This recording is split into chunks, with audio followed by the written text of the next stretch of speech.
Kumusta mga amigo? Nikola Jokic hindi mapigilan ng galit. Lakers bumawi.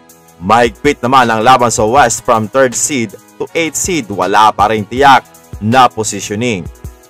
Nakuha ng Denver Nuggets ang kanilang ikatlong sunod-sunod na pagkatalo nang pataubin sila ng Golden State Warriors sa score na 118-104. Nanguna si Stephen Curry na may 36 points at 7 out of 15 from beyond the arc. Tumulong naman itong si Brandon Podziemski na may 26 points at 4 na 3-pointer. Patuloy ang magandang paglalaro ni Steph at Podziemski para sa Warriors, samantalang as usual naman para sa Nuggets, si Nikola Jokic pa rin ang bumubuhat na may 33 points, 12 rebounds, 9 assists at 4 na 3-pointer. Wala ang kanyang kapartner na si Jamal Murray. Tinamaan ata ng malas ngayon ang Nuggets buhat nang matalo sila sa kamay ng Minnesota Timberwolves dahil panalo na, naimintis pa ang layup ni Russell Westbrook at napaul niya pa sa 3-point territory ang kalaban na nagresulta sa 3 free throw at panalo ng Timberwolves. Sumunod, maski kontra Spurs ay talo pa rin at kanina kontra Golden State Warriors. Nako, napakaalat ni Russell Westbrook. Gumawa lamang siya ng 5 points, 4 rebounds, 2 assists, shooting 2 out of 9 from the field at 1 of 3 from beyond the arc.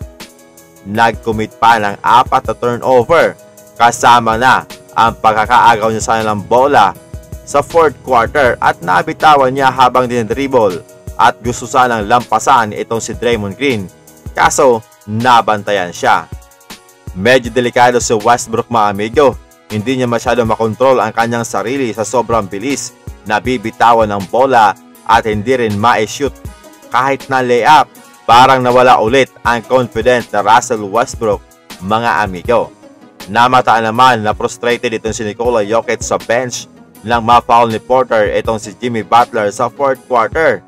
Dito kitang-kita na maraming sinasabi si Joker halos pisilin ang plastic bottle at ibinagsak pa ito.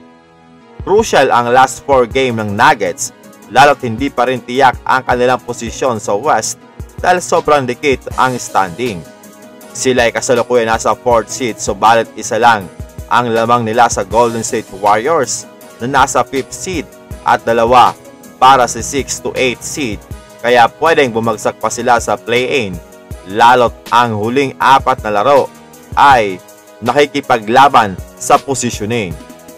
Bumawi naman ang Lakers na dinumina ang kalabang Pelicans sa score na 108-124. Si Austin Reeves ay patuloy pa rin ang mainit na shooting, 30 points, 7 rebounds at 6 na 3-pointer. Grabe, 4 na 30 points mga amigo sa huling 5 laro ang ginawa ni Austin Reeves. At maging itong si LeBron James ay hindi rin nagpapahuli. Gumawa siya dito ng 27 points at 8 assists kasama na ang showtime lob pass ni Austin Reeves para sa kanya. Grabe naman yon, talagang showtime. Kahit 40 years old na ay nagagawa pa rin ni LeBron James ang ganitong mga play. Pinakitaan pa tayo ni LeBron ng no-look pass kay Austin Reeves for corner 3-pointer. Sa locker room interview ay napatawa na lamang si Reeves nang mapag-usapan ang lob pass na yon.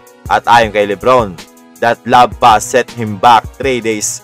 At ayon pa kay Reeves, sana lang daw ay nakasama niya maglaro si LeBron 10 years ago para daw magawa niya ang nakakabaliw na lob pass gaya noon at gagawin niya daw ito mga amigo sa bawat posisyon.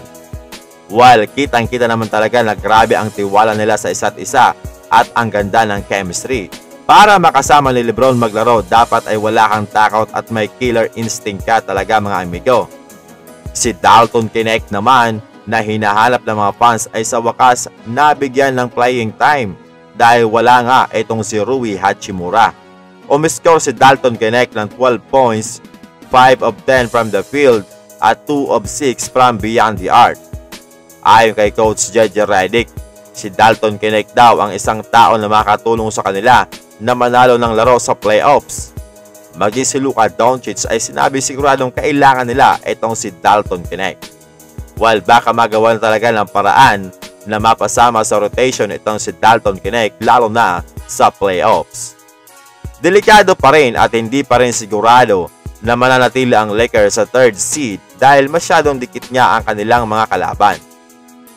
Kaya 1 o 2 talo lang, magagalaw agad ang kanilang posisyon. Kaya every game is a must win. Kaso, ang kanilang last 5 games, 4 doon ay bigating team. Back-to-back kontra OKC na number 1 sa West. Susundan pa ng Dallas Mavericks na kumakapit din sa play-in. Kaya paniguradong hindi ito magiging madali given na may history nga ang team na ito dahil sa trade na ginawa this mid-season. Pang-4 kontra Houston Rockets na gustong bawian sila at ang pang-5 ay medyo okay dahil kontra ito Portland Trail Blazers. Ilang laro kaya mga amigos sa palagay nyo ang kayang ipanalo ng Los Angeles Lakers?